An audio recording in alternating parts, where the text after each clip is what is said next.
튀어나와! 32번 버스 노선.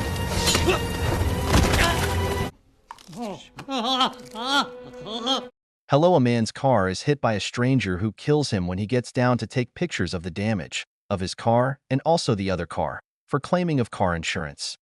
Young Tae-suk is an honest cop who goes through the crime scene and suspects it to be the work of a serial killer, but his senior doesn't believe him.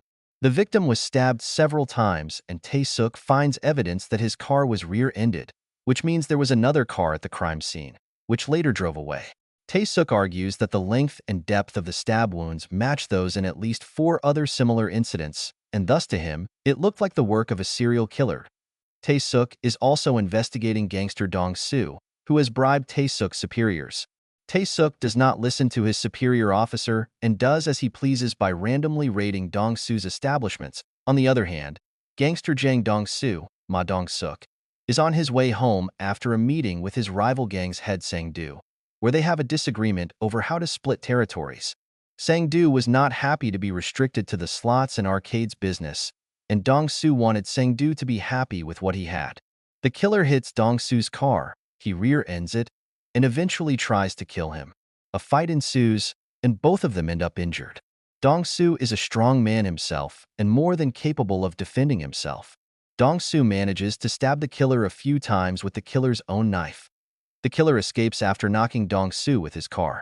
Dong-soo is admitted to the hospital, while his henchmen assumed that the crimes were committed by Sang-do's gang and attacked the latter. The killer, meanwhile, stitches his own wounds inside his car in a secluded area. He then proceeds to kill the guard at a dog impound dog. Dong-soo believes it wasn't a rival gang member as his move seemed purposeless. Tae-suk visits Dong-soo at the hospital and asks him to cooperate so that he can catch the killer for him, but he doesn't comply.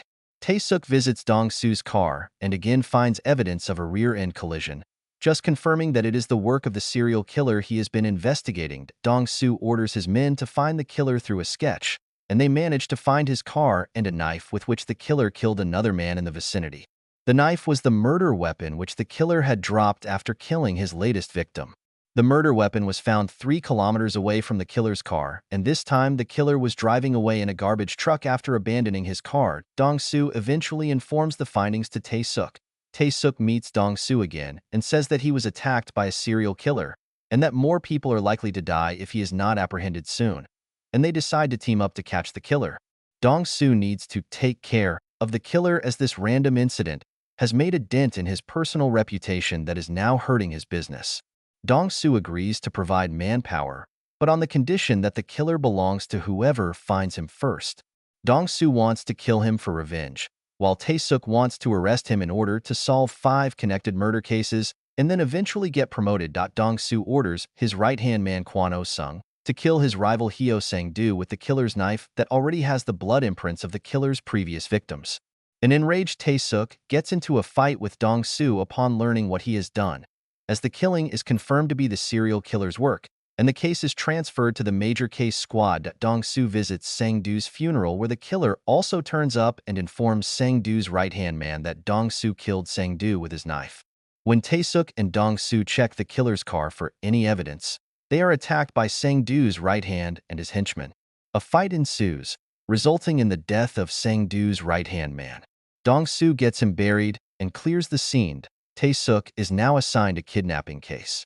The serial killer had killed another man, but now pretended to kidnap him to extort money from his wife.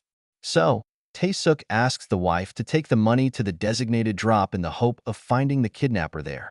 And while solving it, he sees the killer and a chase ensues, but the killer flees. Through the forensic tests, he discovers the killer to be a missing person. He informs Dong-soo about this, and a voice clip he received confirms the missing person to be the killer. Later, Dong-soo helps a girl by giving her his umbrella and soon learns she has been killed when his umbrella is found at the crime scene. They start looking for the killer and eventually find him in his car. A car chase ensues, and the killer flees again but is then captured and beaten up by Dong-soo. However, the killer kills Oh-sung and Dong-soo takes the killer away to kill him, but Tae-suk crashes his car and hits Dong-soo, then arrests the killer. With no conclusive evidence against the killer whose name is revealed to be Kong Kyung-ho, Dong-soo, being the sole survivor of his attack, testifies against him. Dong-soo successfully predicts the existence of a stab wound on Kyung-ho's body, previously inflicted by Dong-soo during their first encounter. Dong-soo also provides misleading evidence framing Kyung-ho for Sang-doo's murder. The court sentences Kyung-ho to death while Dong-soo is also arrested due to his criminal activities. Tae-suk is finally promoted, while Dong-soo gets transferred to the same prison as Kyung-ho, something Dong-soo had requested Tae-suk to do in exchange for the testimony followed by his arrest. While Kyung-ho is having a shower, Dong-soo closes the tap and approaches him with a smile and a rope in his hands. Thank you for watching, and don't forget to subscribe.